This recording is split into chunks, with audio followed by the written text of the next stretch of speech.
आधुनिक युग की तेजी से बदलती जीवन शैली में भी धनतेरस की परंपरा कायम है।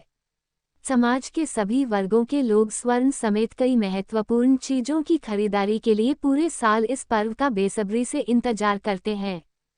पंचांग के अनुसार हर साल कार्तिक कृष्ण की त्रयोदशी के दिन धन्वंतरी त्रयोदशी मनाई जाती है, जिसे आम बोलचाल में धनतेरस कहा जाता है।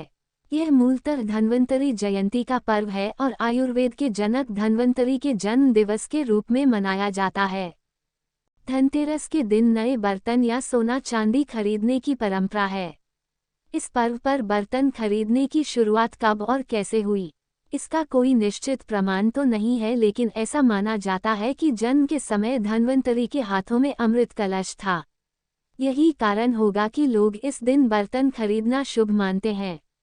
आने वाली पीढ़ियां अपनी परंपरा को अच्छी तरह समझ सकें, इसलिए भारतीय संस्कृति के हर पर्व से जुड़ी कोई न कोई लोककथा अवश्य है। दीपावली से पहले मनाए जाने वाले धनतेरस से भी जुड़ी एक लोककथा है, जो कई युगों से कही और सुनी जा रही है। पौराणिक कथाओं में धन्वंतरी के जन्म का वर्णन करते हुए बताया गया है कि देवताओं और असुरों के समुद्र मंथन से धन्वंतरी का जन्म हुआ था। वह अपने हाथों में अमृत कलश लिए प्रकट हुए थे। इस कारण उनका नाम पीयूषपानी धन्वंतरी विख्यात हुआ। धन्वंतरी को विष्णु का अवतार भी माना जाता है। परंपरा के अनुसार धनतेरस की संध्या को यम के नाम का दिया घर की देहरी बाहर पर रखा जाता है और उनकी पूजा करके प्रार्थना की जाती है कि वह घर में प्रवेश नहीं करे और किसी को कष्ट नहीं पहुंचाए।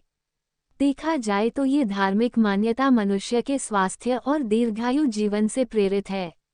यम के नाम से दिया निकालने के बारे में भी एक पौराणिक कथा है कि एक बार राजा हिम ने अपने पुत्र की कुंडली बनवाई। इसमें ये बात सामने आई कि शादी के ठीक चौथे दिन सांप के काटने से उसकी मृत्यु हो जाएगी। हिम की पुत्रवधू को जब इस बात का पता चला तो उसने निश्चय किया कि वह हर हाल में अपने पति को यम के कोप से बचाएगी।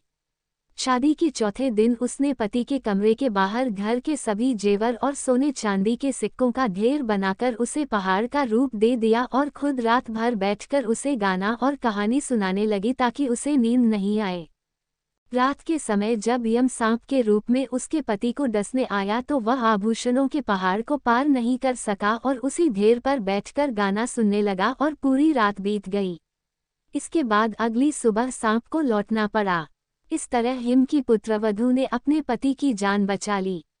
माना जाता है कि तभी से लोग घर की सुख समृद्धि के लिए धनतेरस के दिन अपने घर के बाहर यम के नाम का दिया निकालते हैं ताकि यम उनके परिवार को कोई नुकसान नहीं पहुंचाए। भारतीय संस्कृति में स्वास्थ्य का स्थान धन से ऊपर माना जाता रहा है। ये कहावत आज भी प्रचलित है, पहला सुख निरोगी काया, दूजा सुख घर में माया।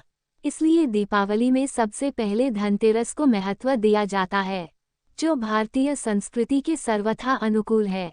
धनतेरस के दिन सोने और चांदी के बर्तन, सिक्के और आभूषण खरीदने की परंपरा रही है। सोना सौंदर्य में वृद्धि तो करता ही है, मुश्किल घड़ी में संचित धन के रूप में भी काम आता है। कुछ लोग शगुन के रूप में सोने या चांदी के सिक्के भी खरीदते हैं। बदलते दौर के साथ लोगों की पसंद और ज़रूरत भी बदली है, इसलिए इस दिन अब बर्तनों और आभूषणों के अलावा वाहन, मोबाइल, इलेक्ट्रॉनिक सामान मसलन टेलीविज़न, वॉशिंग मशीन, फ्रिज आदि भी खरीदे जाने लगे हैं। वर्तमान समय में देखा जाए तो मध्यम वर्गीय परिवारों में धनतेरस के दिन वाहन खरीदने का फैशन सा बन गया है। इस दिन लोग गाड़ी खरीदना शुभ मानते हैं। कई लोग तो इस दिन कंप्यूटर और बिजली के उपकरण भी खरीदते हैं। रीति रिवाजों से जुड़ा धनतेरस आज व्यक्ति की आर्थिक क्षमता का सूचक बन गया है। एक तरफ उच्च और मध्यम वर्ग के लोग धनतेरस के दिन विलासिता से भरपूर वस्तुएं खरीदते हैं तो दूसरी ओर निम्न वर्ग के लोग जरूरत की वस्तुएं खरीदकर धनतेरस का पर्व मनाते हैं। इसके बावजूद वैश्वीकरण के इस दौर में भी लोग अपनी परंपरा को नहीं भूले हैं और अपने सामर्थ्य के अनुसार ये पर्व मनाते हैं।